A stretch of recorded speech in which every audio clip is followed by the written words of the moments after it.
Piye, Cuk? Mulai iki. Bismillah. Kualek bae, dolek.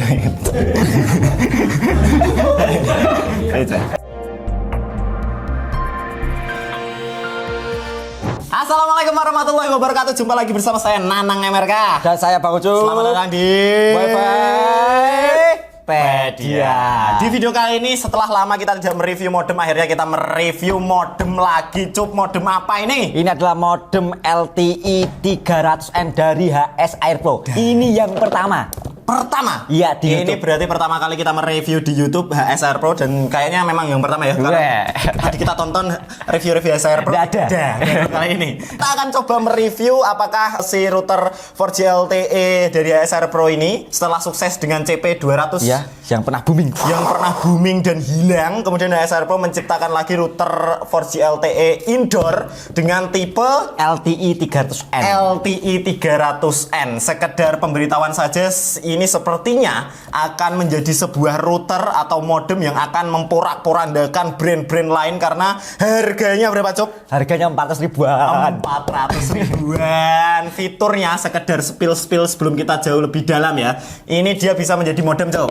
Wih, jadi router, akses point, bisa melakukan repeat wifi atau memperlebar wifi. Jadi all in one di dalam satu router 4G LTE milik HS Airpro ini. Dan kita coba lihat boxnya seperti apa. Di sini tertulis HS Airpro 300 Mbps wireless and 4G LTE router, tipenya LTE 300N. Terus ada tulisannya 300 Mbps. Terus dia memiliki passive PoE. Jadi fiturnya dia punya passive PoE. Kita bisa menghidupkan si 4G LTE router ini dengan kabelan yang ada dayanya, kemudian ada SIM slotnya ini karena dia 4G LTE ya. Dan ketika kita membeli router ini, Cuk, kita akan mendapatkan USB DC power. Ya, seperti apa makhluknya? Ini dia. Ini.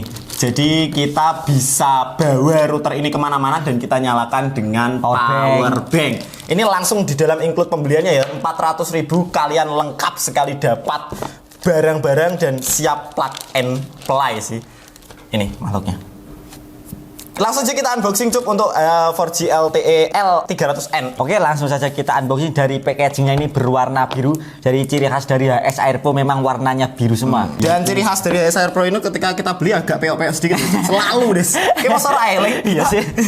Dan ini mungkin ya ciri khas di sini bokeh. Wah, ini sedikit peok di bagian sini nih. Pokoknya bagian pojok. Langsung saja kita unboxing untuk paket pembelian dari LTE 300N. Dalam paket pembelian kita dapat satu buah modem LTE 300N dan ini adalah bentuknya. Kalau lihat ini mirip apa ya, Mas? Modemnya? Modemnya sepertinya ini mirip, mengingatkan saya kepada modem-modem keluaran dari Access Go. Ini sepertinya bentuk-bentuk yang sangat familiar gitu. Iya. Cuma nanti kita lihat lebih jauh lagi ya. Ini kita taruh sini dulu. Di dalam paket pembeliannya ada apa lagi, Cuk? Kita dapat satu buah adaptor yang tegangannya ini 12 volt 1 ampere. 12 volt 1 ampere. Dapat kabelan seperti biasa, kabelan 1 meteran ini. Ya, 1 meteran. Dan dua buah antena. Ini 5 kali 2 kali 5 dB. Iya. 2 kali 5 dB. Kemudian yang paling penting ketika Anda membeli HS Airpro, jangan pernah membuang kartu garansi atau user manual guide karena produk ini rawan sekali ya, karena biasanya tiba-tiba kita memakai sinyalnya hilang dan yang lain-lain, kita bisa klaimkan garansi kalau terjadi hal-hal yang tidak diinginkan. Dan di sini ada tata cara untuk mengganti email. Untuk change email, penggantian email. Ini berarti kemungkinan besar si HS Airpro 4G LTE ini dia belum terdaftar untuk emailnya di Indonesia ya, Cuk ya. Seperti CPE 200 dulu ya, Mas? Persis seperti CPE 200 ketika pertama kali rilis dia tidak terdaftar emailnya. Tapi tidak masalah karena nanti kita bisa masukkan email sendiri. Kita bisa pakai email apa, Cuk? Email HP. Email HP atau email modem-modem kita yang lain. Paling familiar sih email HP. Karena HP itu rata-rata dual SIM dan emailnya pasti ada 2. Jadi kita bisa colong salah satunya dan maksimal kita bisa menggunakan 3 email di dalam device yang berbeda-beda.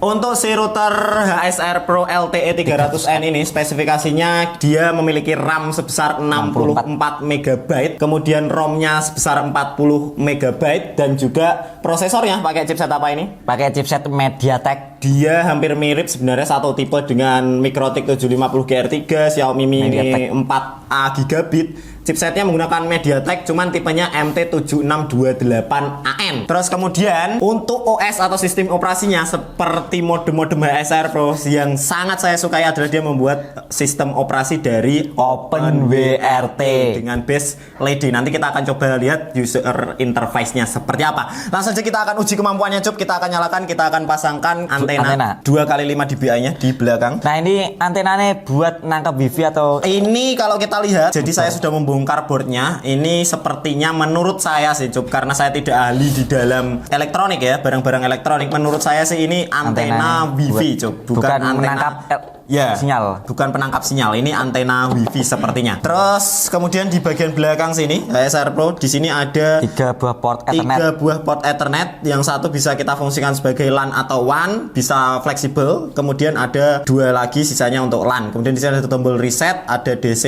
12 volt yang kita bisa nyalakan dengan power bank ataupun adaptor bawaannya. Di atasnya ada WPS dan juga tombol power. Ini langsung saja kita akan nyalakan pakai power bank. Coba. Oke, ini kita akan nyalakan menggunakan power bank. Ya, ini di belakang sini. Power apa sing duit berah? Power bank. di luar nalar manusia lah. Itu persis kayak aku pas kelas loro SD. Dia sudah menyala LED-nya, cuman ini sepertinya dia tidak akan bisa menangkap sinyal karena emailnya belum terdaftar di Indonesia. Kita akan coba lihat user interface-nya dulu ini. Laptopnya mana? Oke, ini sebelum kita akan coba, ini saya akan coba menancapkan untuk kartu SIM card-nya. Di sini kita pakai kartu SIM card dari Indosat. Ini saya tancapkan Indosat ke dalam modemnya dan kita tutup. Ini kita sudah masukkan SIM card dan ternyata tidak ada indikator sinyal yang menyala. Ini berarti memang benar-benar SIM cardnya belum terdaftar. Ini kita langsung saja coba konekkan dan kita akan tembakkan email dengan device kita yang lain ya, Lur ya. Langsung saja kita akan coba konekkan WiFi dari HSR Pro LTE 300N. Kita akan coba ganti emailnya. Ini sudah keluar SSID-nya, Cup. Untuk SSID-nya ini adalah LTE 300N dan titik-titik. Nah, kita koneksikan. Untuk passwordnya ada di bagian bawah 1 sampai 8. Routernya. Sepertinya semua sama ya, 1 sampai 8, 1, 2, 3, 4, 5, 6, 7, 8. Dan di sini sudah terkoneksi. Oke, langsung saja kita masukkan untuk alamat IP-nya. Nah, untuk alamat IP-nya di sini adalah 192.168.1.1. Langsung enter. Seperti ini UI interface-nya dan kita disuruh masukkan password. Passwordnya apa ini? Admin. Passwordnya adalah admin sesuai yang ada di bawah dari modemnya. Nah, ini adalah tampilan dari HSR Pro LTE 300N. Ini UI interface-nya, web GUI-nya seperti ini, Cup. Dan ini SIM card-nya tidak terdeteksi. Ini persis sekali dengan UI interface dari HSR Pro CPE 200 ya. 4G LTE. Ini mengingatkan saya karena benar-benar persis ini. Kita coba lihat fiturnya dulu sebelum mengganti di general setting. Coba ada general setting di sini. Di general setting ini ada 4G one mode dan kita juga bisa menggunakan repeater mode. Jadi ini bisa kita gunakan untuk menembak WiFi dan dipancarkan ulang ya. Menggunakan WiFi juga dan kita tidak bisa mengganti SSID-nya karena repeater mode. Terus kita juga bisa mengganti sinyalnya atau SSID-nya di sini. Kemudian untuk advance settingnya isinya ada apa saja? Ada LAN one switch. Lah, ini adalah fitur-fitur yang dimiliki oleh HSR Pro LTE 300N.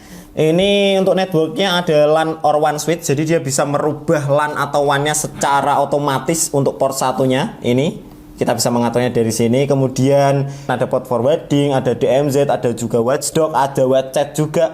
Dan ini nanti kita akan bahas di lain waktu untuk fitur ini secara satu persatu dan detail bagaimana cara penggunaannya. Ini kita akan coba cek dulu. Ini kita tadi sudah menghidupkan, sudah kita kasih SIM card tetapi masih belum bisa terbaca.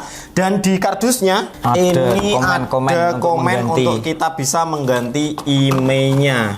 Ini kita masukkan komennya, nanti jenengan bisa masukkan di komen di bawah ini di link deskripsi. Komennya akan kita tulis di sana. Kita buka tab baru. Nah, ini adalah komennya. Perlihatkan, Cup. Nah, itu komennya. Nanti jenengan semuanya bisa copy paste komen ini di deskripsi di bawah. Kita enter.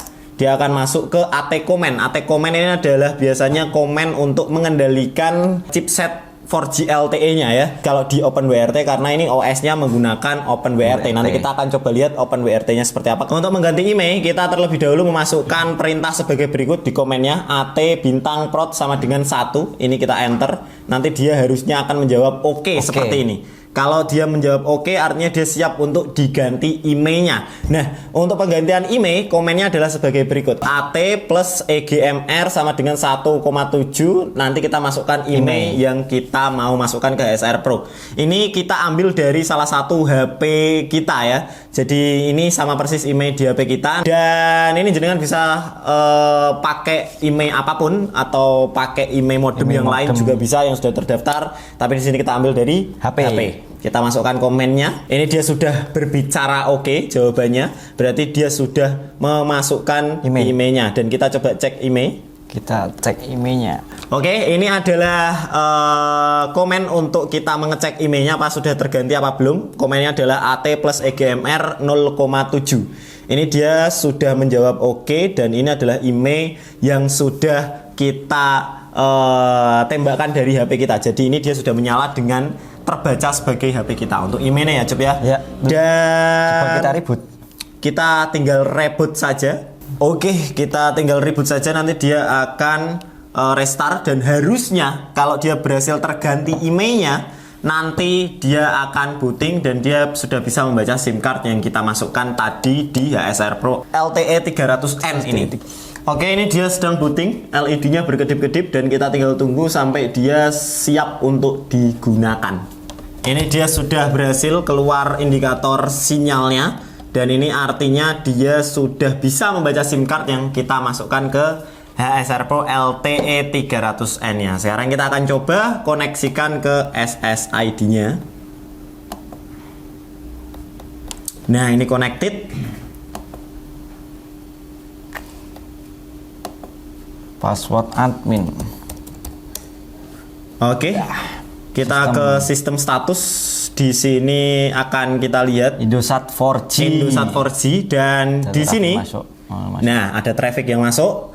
Sekedar info saja bahwa si HSR Pro LTE 300N ini dia bisa support semua SIM card yang ada di Indonesia dan frekuensinya juga cukup lengkap sekali. Kita akan coba di bagian ini, Cuk, general setting. Oke, di general setting di 4G. Nah, di sini enaknya lagi kita bisa melakukan login langsung dari web UI-nya dan tanpa komen. Ini berbeda dengan versi sebelumnya karena versi sebelumnya kita harus menggunakan AT komen lagi dan di sini sudah kita bisa login dengan memencet band select gitu. Ada band 1, ada band 1, band 3, band 5, band 8. Terus apa lagi? Band 3, 4, 8, 40 dan 41. Nah, ini cukup lengkap sekali untuk di Indonesia hanya B1, B3, B8 dan juga B40. Dan APN-nya juga kita bisa custom, kita sesuaikan sendiri. Sekarang kita akan coba ini speed test. Sekarang kita akan coba speed test, sudah dibuka ya. Kita akan speed test, kita dapat speed test berapa? Untuk sekedar info saja, kita berada di daerah yang tidak cukup baik sinyalnya dan ini kita mendapatkan kecepatan 29 Mbps, 31 Mbps, wajian 32 menyenangkan. Ini lebih bagus sebelumnya yang kita cek ya. Ini kecepatan 7 Mbps dan kecepatan unggahnya 13 Mbps. Ini sebuah kecepatan internet yang cukup lumayan untuk modem dengan fitur seperti ini dan juga harga yang tidak lebih dari 500.000. Ini lebih dari 20 Mbps semua ya. Kita sekarang akan coba fitur repeaternya. Sebelum kita menghidupkan fitur repeater, fitur 4G harus kita matikan dulu karena nanti kalau kita nyalakan, dia tidak akan mau ya karena DHCP servernya akan sama gitu. Dan kita coba enable kan. Nah, kita wireless repeater coba di enable. Dia akan melakukan scanning. Nah, ini dia melakukan proses scanning dan kita akan coba lihat. Ini adalah antena wifi-nya ya. Jadi dia akan menycan wifi yang ada di sekitar si HSR Pro ini. Dan kita coba lihat dia bisa membaca banyak sekali WiFi dengan frekuensi 2,4 GHz. Ini nanti tidak usah kita coba untuk fitur repeaternya, tapi yang penting dia bisa melakukan fitur repeater. Sekarang kita akan coba lihat untuk OpenWRT-nya ya. Kita akan coba buka di putih, cup. Enter. Kita masukkan IP-nya. IP address-nya 192.168.1.1, modenya SSH Telnet, kita open. Nah, ini dia masih belum bisa terbuka untuk SSH-nya. Kita harus nyalakan dulu di bagian advanced setting, scroll ke bawah. Ada SSH. Menyalakan SSH. Nah, kita akan enablekan dulu untuk SSH-nya, save and apply. Oke, dia akan menyimpan konfigurasinya dan kita sudah akan bisa membukanya di putih lagi. Kita buka sekarang. Kita open lagi. Loginnya apa, Ruth? Cuk. Root. ROOT. Karena ini OpenWRT, Basic Linux. Passwordnya apa? Admin. Oke, ini adalah tampilan dari OpenWRT-nya si HSR Pro LTE 300N, Cuk. Jadi dia menggunakan base-nya LED dengan tipe 1701. Ini cukup baru loh ini. LED 0711 dan kita coba lakukan komen OPKG update. Kita akan coba buktikan apakah dia benar-benar bisa mengupdate OpenWRT repositorinya. Enter. Nah, ya, ini dia sedang mendownload LED Project loh. ISO. Dia menjalankan ya, berarti dia sedang memperbarui repositori dari OpenWRT LED-nya. Kita coba lihat untuk ROM dan RAM-nya. Kita coba cek RAM-nya berapa? Enter. 61 untuk memorinya, tapi dia di-extend, di-swap dengan 2900 sekian byte. Dan ini totalnya kira-kira sekitar 64 MB saja. Jadi mungkin untuk Anda yang bertanya apakah OpenWRT-nya bisa digunakan untuk injek, sudah ada jawabannya, yaitu tidak tentunya. Tidak bisa. Oppo router dengan RAM 64 MB kamu mau jalankan sebagai apa? Kamu mau masukkan OpenClass ke dalam sini, meledak ini coy. Kita cek untuk ROM-nya, kita enter, cup. Nah, ini adalah total kapasitas memorinya. Ini terpisah-pisah, tapi jumlah totalnya kira-kira sekitar 40 MB. Jadi sangat kecil sekali. OpenClass itu membutuhkan sekitar 20 MB lebih. Dan kalau misalkan Anda install OpenClass di sini, jawabannya adalah meledak ya kawanku. Oke, itu saja review singkat kita tentang HSR Pro LTE 300N. Ini adalah router atau modem 4G LTE keluaran terbaru dari HSR Pro di tahun 2023. Kesimpulannya, si HSR Pro ini bisa sangat kita andalkan sepertinya nantinya, dan prediksi saya dia akan merusak banyak sekali pasaran dari brand-brand router yang lain, karena baru saja kemarin saya mereview dari Orbit terbaru di 2023, harga 500.000 hanya bisa untuk kartu Telkomsel saja. Tapi ini 500.000 bisa semuanya, dengan catatan kita harus mengganti emailnya. Dan untuk caranya juga cukup mudah. Cukup mudah menggunakan AT Comment seperti yang tadi sudah kita lakukan. Harganya murah, kemudian fiturnya ini melimpah sekali lur. Ini selain dia bisa menjadi router, bisa jadi repeater, jadi modem juga. All in pada semesta ya modem ini. Tetapi modem ini belum kita uji secara jauh. Bagaimana performa penangkapan sinyalnya, bagaimana durability-nya, dan juga bagaimana untuk keawetannya. Nanti kita bisa menjawab berdasarkan waktu, karena itu yang bisa menjawab adalah waktu coy. Nanti kita akan uji lebih daripada yang ada di video ini. Sekian dari saya, Nanang Amerika pamit. Dan saya Bang Ucu pamit. Ini Wi-Fi Pedia.